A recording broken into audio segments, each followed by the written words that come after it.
अस्सलामुअलैकुम वरहमतुल्लाहि वबरकातुहू। How are you students?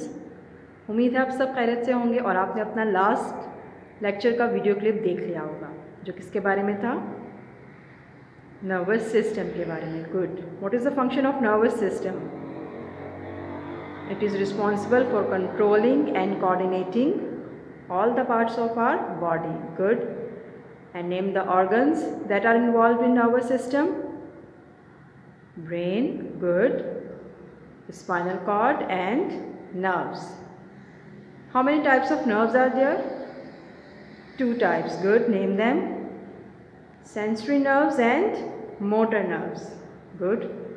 Which nerves take messages from sense organs to the brain? Sensory nerves. Excellent. And name the nerves that carry messages from the brain or spinal cord to the muscles. Motor nerves. Excellent. Today we are going to start our next topic, that is about how the nervous system works. हमारा nervous system किस तरह काम करता है। तो आज का topic क्या है?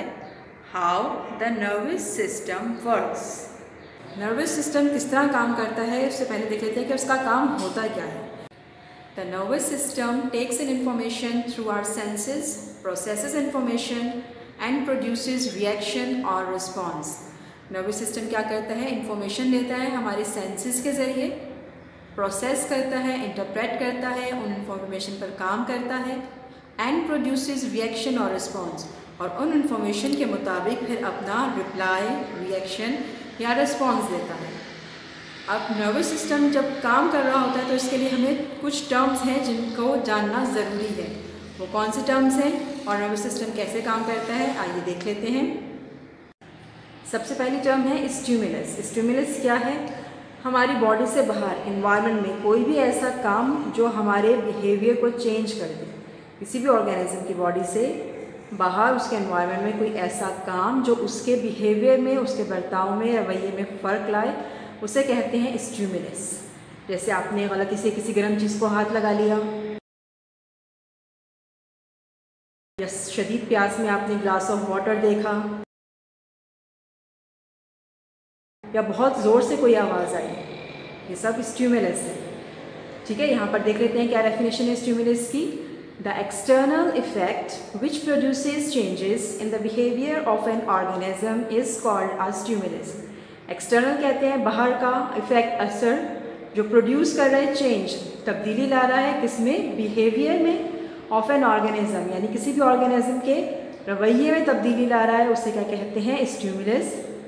For example, touching a hot object, seeing glass of water, etcetera. इतना है समझ में?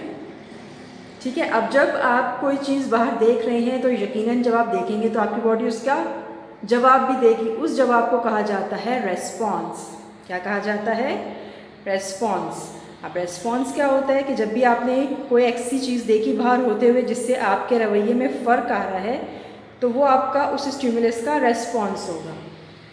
The reaction of an organism to a stimulus is called a response. Reaction यानी आपका जवाब उस स्टिमुलस का। ठीक है, तो ऑर्गेनिज्म जब उस स्टिमुलस का कोई रिएक्शन दे रहा होता है वो उसका रिस्पॉन्स कहलाता है। जैसे आपने किसी भी हॉट ऑब्जेक्ट को टच कर लिया था तो आप क्या रिस्पॉन्स देंगे? विथड्रॉल ऑफ अ हैंड, यानी अपना हाथ जल्दी से उस गर्म चीज़ से हटा लेंगे, क्योंकि आपकी वहाँ से स्किन क्या हो रही होगी? बर्न हो रही होगी, जल रही होगी। इसी तरह जब आप प्यास में देखेंगे ग्लास ऑफ वाटर तो क्या करेंगे? उसको पिएंगे। ड्रिंकिंग ऑफ वाटर उसका रिस्पॉन्स होगा।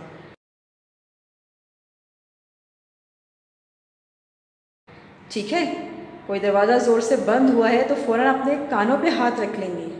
Put your hands on your ears, ताकि आपके कान के पर्दे को, ईयर ड्रम को नुकसान ना पहुँचे, आवाज़ आप तक कम आए। ठीक है, इसे कहते हैं रेस्पॉन्स। हर स्टिमुलस का बॉडी क्या देती है? रेस्पॉन्स दे रही होती है। नेक्स्ट टर्म है हमारे पास रिफ्लेक्स आर्क। रिफ्लेक्स आर्क क्या होती है? द पाथ बाय विच, ऐसा रास्ता जहाँ पर मैसेज इज़ रिसीव्ड, मैसेज आ रहा है, and a reaction is produce, और उस मैसेज जो रिसीव किया जा रहा है उसका जवाब, रिएक्शन दिया जा रहा है, is called a reflex arc. क्या कहते हैं इसको? रिफ्लेक्स आर्क, यानी ऐसा रास्ता जहाँ से आपकी बॉडी में मैसेज आया ब्रेन तक और ब्रेन ने फिर उसका रिस्पॉन्स दिया आपकी बॉडी को। तो ये जो रास्ता बना इसे कहते हैं रिफ्लेक्स आर्क, जो कि आपको यहाँ नीचे नज़र भी आ रहा है। क्या होता है आपके पास? स्टिमुलस, वो चीज़ जो आपके बर्ताव में तब्दीली का सबब बनी उसे स्टिमुलस कहते हैं। फॉर एग्जांपल कोई गर्म चीज़ थी, वो आपने महसूस की, रिसेप्टर, अब जिस बॉडी पार्ट पर आप महसूस कर रहे हैं वो रिसेप्टर्स होंगे।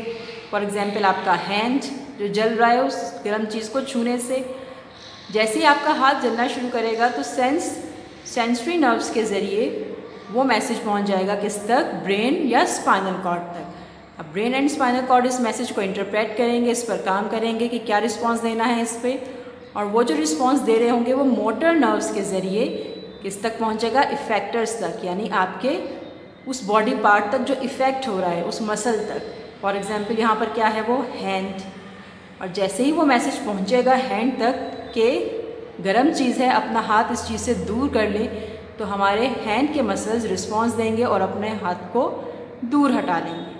तो ये क्या हो जाएगा? रेस्पॉन्स। स्टिमुलस था गर्म चीज़ को हाथ लगना, रेस्पॉन्स उसका हो गया वहाँ से फौरी वो हाथ हटा लेना।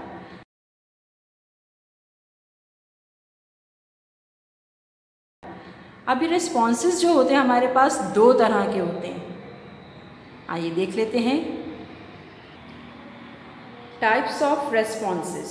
There are two types of responses. First one is called involuntary or reflex action. या तो ये हमारे पास involuntary होता है या फिर हम इसको कहते हैं reflex action. Second one is called voluntary action. दूसरा कौन सा है? voluntary action. Number 1 involuntary or reflex action. Number 2 voluntary actions. अब देख लेते हैं इनवॉलंट्री एंड वॉलंट्री एक्शंस क्या होते हैं। इनवॉलंट्री और रिफ्लेक्स एक्शंस, फर्स्ट पॉइंट है इसका, टेक प्लेस विदाउट थिंकिंग, यानी ये हम बग़ैर सोचे समझे कर रहे होते हैं। ठीक है, जैसे फॉर एग्जांपल अगर मैं सांस ले रही हूँ और हवा में डस्ट पार्टिकल ज़्यादा हैं तो फ़ौरन मुझे क्या होगा? छींकें आना शुरू हो जाएंगी, स्नीजिंग करना शुरू कर दूँगी मैं, ताकि डस्ट पार्टिकल मेरी बॉडी के अंदर एंटर ना हो सके। या अगर मैं कोई चीज़ खा रही हूँ और वो गलती से थोड़ी सी मेरी सांस की नाली में चली गई, विंड पाइप में, तो फ़ौरन बॉडी खांसना शुरू कर देती है ताकि वो फ़ौरन वहाँ से वापस हो जाए। ठीक है, या आपकी बॉडी का टेम्परेचर कभी बहुत ज़्यादा हो जाता है तो उसमें क्या होता है? हमारी ब्लड सर्कुलेशन बढ़ जाती है और हमें स्वेटिंग शुरू हो जाती है, पसीना आना शुरू हो जाता है। तो ये वो एक्शन हैं जिसमें हमारा दिमाग सोच नहीं रहा है बल्कि हम बग़ैर सोचे समझे काम कर रहे हैं ताकि हम अलाइव रह सकें, ज़िंदा रह सकें। ठीक है, वॉलंटरी एक्शंस क्या होते हैं? दे रिक्वायर थिंकिंग, इसमें हमें सोचना पड़ता है। जैसे मैं जो बोल रही हूँ सोच कर बोलूँगी, जो लिख रही हूँ सोच कर लिखूँगी, चल रही हूँ तो अपने आप को मेंटली प्रिपेयर करूँगी कि अब मुझे इस जगह से दूसरी जगह पर जाना है। ठीक है, सेकेंड पॉइंट है sudden and quick response. Involuntary actions में हम तेज़ी से और जल्दी रिस्पॉन्स देते हैं। ठीक है, जैसे कोई डस्ट पार्टिकल नोज़ में चला गया तो फ़ौरन छींकना शुरू हो जाएंगे हम, हलक में कुछ फंस गया तो फ़ौरन खांसना शुरू हो जाएंगे हम। ठीक है, इनवॉलंटरी एक्शंस क्या होते हैं? सडन एंड क्विक, जल्दी होते हैं और अचानक होते हैं ताकि लाइफ सेव की जा सके। वॉलंटरी एक्शंस में क्या होता है? It takes time and slower, ये थोड़ा सा टाइम लगाते हैं और इनवॉलंटरी एक्शन की बनिस्बत ये स्लो होते हैं। ये भी तेज़ी से काम करेंगे लेकिन क्या होगा? इनवॉलंटरी एक्शंस बहुत तेज़ी से काम करते हैं, उनके मुताबिक में ये थोड़ा स्लो काम करते हैं और टेक्स टाइम लेते हैं। ठीक है, नेक्स्ट पॉइंट इज़ इनवॉलंटरी और reflex action controlled by spinal cord.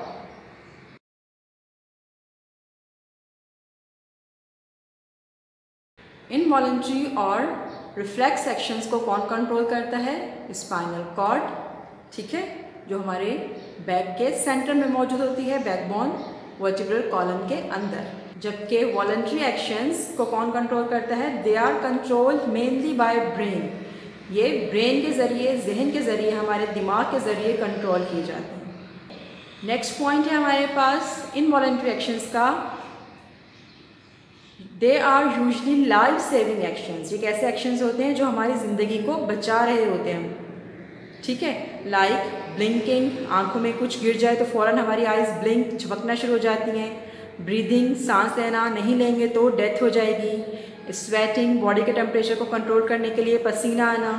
Coughing, कुछ फंस जाए गले में, खराश आ जाए गले में तो उसके लिए खांसना। शिवरिंग, बॉडी को सर्दी लग जाए या डर महसूस हो तो उसका कपकपाना। स्नीजिंग, नोज़ में कोई ऐसी चीज़ चली जाए जो हार्मफुल है हमारी बॉडी के लिए तो उसके लिए छींकना, ठीक है।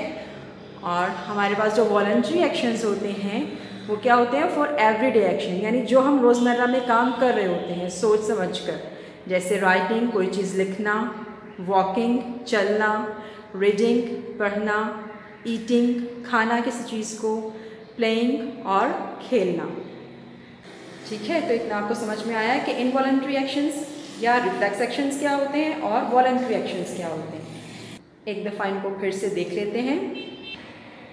इनवॉलंटरी और reflex actions, they take place without thinking,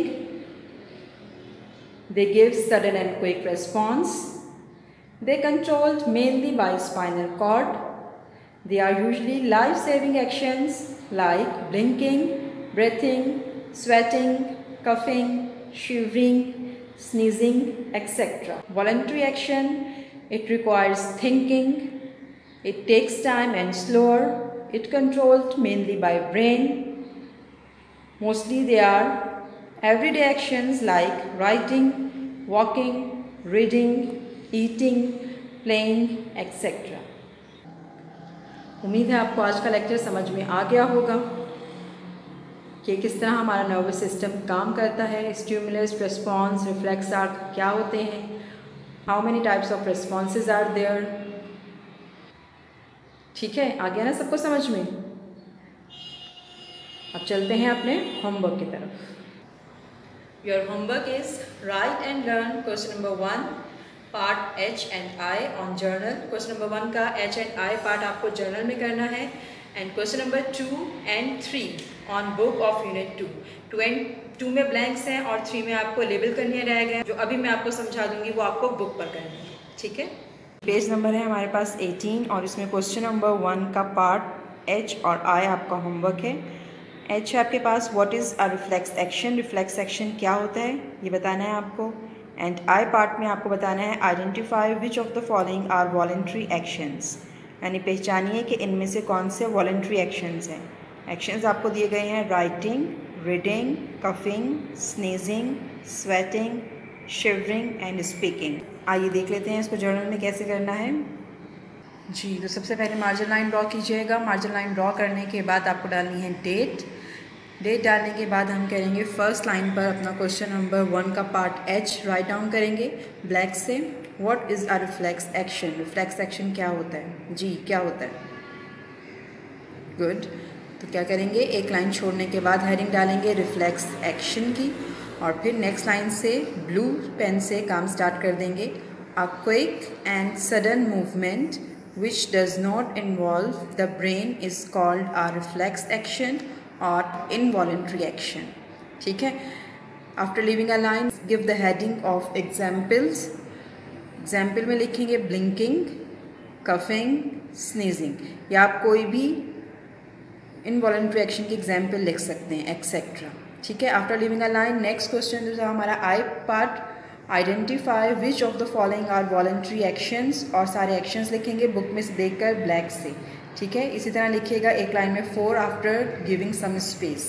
उसके बाद क्या करेंगे, आंसर लिखने के लिए आप एक लाइन छोड़कर 2 कॉलम्स ड्रॉ करेंगे। एक में लिखेंगे वॉलंटरी एक्शंस, एक में लिखेंगे इनवॉलंटरी एक्शंस, ठीक है। अब आपके पास फर्स्ट है राइटिंग मतलब लिखना, रीडिंग पढ़ना, कफिंग खांसना, स्नीजिंग छींकना, स्वेटिंग पसीना आना, शिवरिंग कांपना, स्पीकिंग बोलना बात करना। ब्रेन को इन्वॉल्व करके थिंक करके हम कोई काम कर रहे हैं सोच के तो वो वॉलंटरी एक्शन हो जाएगा, और अगर without thinking without involving brain कोई एक्शन हो रहा है तो वो क्या हो जाएगा, इनवॉलंटरी एक्शंस। तो राइटिंग क्या है, voluntary, good. Reading voluntary, good. Coughing बगैर सोचे समझे खांसी आ जाती है ना, रोकने की कोशिश करें तब भी आप खांसने लगते हैं, ठीक है। Coughing involuntary. sneezing, involuntary, sweating, involuntary, good, shivering, involuntary, speaking, voluntary। इस तरह से आपका पेज का व्यू होगा दोनों क्वेश्चंस का। ठीक है, अब आ जाते हैं बुक की तरफ। चैप्टर नंबर 2 हमारा एंड हो चुका है। हम देख लेते हैं चैप्टर नंबर 2 में कौन सा अमेजिंग फैक्ट्स दिए गए हैं पेज नंबर 19 पर। ठीक है, first one is the evaporation of water from the leaves helps to keep the plant cool in hot weather. Plants में एवापोरेशन हो रही होती है जिसके ज़रिए वाटर एक्सक्रीट आउट हो रहा होता है प्लांट बॉडी से। क्यों हो रही होती है वो? ताकि वो हॉट वेदर में यानी गर्मियों में प्लांट को क्या रख सके, कूल रख सके, ठंडा रख सके। ठीक है, there are about 300 million alveoli in your lungs. आपके लंग्स में एयर सैक्स मौजूद थी जिन्हें हम एल्वेलाई भी कहते हैं, तो वो हमारे लंग्स में 300 मिलियन तक मौजूद होती हैं। ठीक है, next one is your heart beats over 1 lakh times a day and pumps about 14,000 litres of blood. हमारा दिल एक दिन में 1 लाख टाइम्स क्या करता है, बीट करता है, धड़कता है, और 14,000 लीटर ब्लड जो है वो पंप करता है। ठीक है, इन अमेजिंग फैक्ट्स के पेपर में आपके पास ऑब्जेक्टिव टाइप क्वेश्चन बनकर आ सकते हैं, इसलिए इनको याद रखिएगा। ठीक है, इसकी exercise fill in the blanks देख लेते हैं। अब first one is xylem in plants is made up of long dead cells called dash. Long dead cells plant में मौजूद होते हैं जिन्हें जाइलम कहा जाता है। इनका एक और नाम है, वो नाम आपको यहाँ पर लिखना है। बुक को रीड आउट कीजिएगा, ओल्ड लेक्चर्स देखिएगा। वैसे तो अब तक आपको याद भी होगा अच्छे तरीके से, लेक्चर्स में आपको समझ में आ चुका है। फिर भी कन्फ्यूजन हो तो दोबारा चैप्टर नंबर 2 को रीड आउट कीजिएगा, आपको आंसर्स मिल जाएंगे। ठीक है, second one is phloem is made up of thin walled tubes called dash. Second आपका है फ्लोएम मिलकर बनता है थिन वॉल्ड, पतली दीवारों की ट्यूब होती है ये। ठीक है, इसका दूसरा नाम क्या है, सेकेंड नेम इसका भी आपको यहाँ लिखना है। Dash is the evaporation of water from the stomata in the leaves of a plant. Plant में लीव्स के ज़रिए स्टोमेटा के थ्रू वाटर की एवापोरेशन हो रही होती है। इस प्रोसेस को क्या कहते हैं, प्रोसेस का नाम बताना है आपको। ठीक है, D is gaseous exchange in the lungs take place in the dash. Gaseous exchange हमारी बॉडी में लंग्स के किस पार्ट में हो रहा होता है, आपको ये बताना है। लंग्स के किस पार्ट में ऑक्सीजन हमारी बॉडी में एंटर हो रही है सेल्स में, ब्लड में, और कार्बन डाइऑक्साइड बाहर जा रही है। ठीक है, next E is a thin walled blood vessel which forms a connection between an artery and a vein is called a dash। आपको बताना है कि वो थिन वॉल्ड पतली दीवार वाली ब्लड वेसल जो आर्टरी और वेन को कनेक्ट करती है उसे क्या कहते हैं। F food is broken down into simple soluble substances by the action of dash। Food को हम ब्रेक करते हैं सिंपल सॉल्यूबल सब्सटेंसेस में, किसकी हेल्प से, किसके एक्शन से, यहाँ लिखिएगा। Next one G is digested food is absorb by dash found in the small intestine. इसमें आपको ये बताना है कि जो फूड हम डाइजेस्ट कर लेते हैं वो ब्लड में हमारे एब्जॉर्ब हो जाता है स्मॉल इंटेस्टाइन के किस पार्ट के ज़रिए, उस पार्ट का नाम लिखना है। ठीक है, next H is the dash and kidneys are the main organs of excretion. आपको बताना है कि किडनी और इसके साथ कौन सा यहाँ पर हम ऑर्गन लिखेंगे, और ये दोनों क्या होंगे, मेन ऑर्गन्स ऑफ एक्सक्रीशन होंगे। Next one I is the nervous system is made up of a specialised cells called dash. Nervous system special type के ख़ास किस्म के सेल से मिलकर बनता है, उनका नाम बताइए। जे है आपके पास a dash action is an involuntary response which take place without thinking. कौन सा एक्शन है जो इनवॉलंटरी रिस्पॉन्स देता है, यानी जिसमें हम सोचते नहीं हैं, ब्रेन इन्वॉल्व नहीं होता, उस एक्शन का नाम बताइए। के है आपके पास the path of a nerve impulse is called a dash. वो रास्ता जिस पे नर्व इम्पल्स मूव कर रही होती है हमारी, उसे क्या कहते हैं। And the last one is L sneezing and coughing are examples of dash. Sneezing यानी छींकना, कफिंग खांसना, ये दोनों किसके एग्जाम्पल्स हैं, उन एक्शंस का नाम लिखिएगा। ठीक है, इसके साथ ही आपके पास क्वेश्चन नंबर 3 है, name the parts of digestive system. Digestive system के पार्ट्स लिखने हैं, आप कौन से पार्ट लिखने हैं, आपके पास ये डायग्राम मौजूद है। आपको जिन पार्ट्स के नाम बताने हैं वहाँ पर अल्फाबेट्स लिख दी गई हैं A, B, C and D। आपको देखना है ए पार्ट पर कौन सा डाइजेस्टिव सिस्टम का ऑर्गन मौजूद है, बी पर कौन सा मौजूद है, सी कौन सा है, डी कौन सा है, और पहचानने के बाद उन ऑर्गन्स के नाम यहाँ लिखते जाने हैं। जो ए होगा वो यहाँ लिख देंगे, बी वाला यहाँ, सी और फिर डी। बेहतर होगा पहले लाइंस ड्रॉ कर लीजिए और उसके ऊपर ऑर्गन का नाम लिखिए। ये चारों क्वेश्चन होमवर्क में करने हैं, इनको अच्छे तरीके से लर्न करना है और चैप्टर 2 को याद रखना है। नेक्स्ट क्लास में हम नेक्स्ट चैप्टर स्टार्ट करेंगे। तब तक के लिए अल्लाह हाफिज़।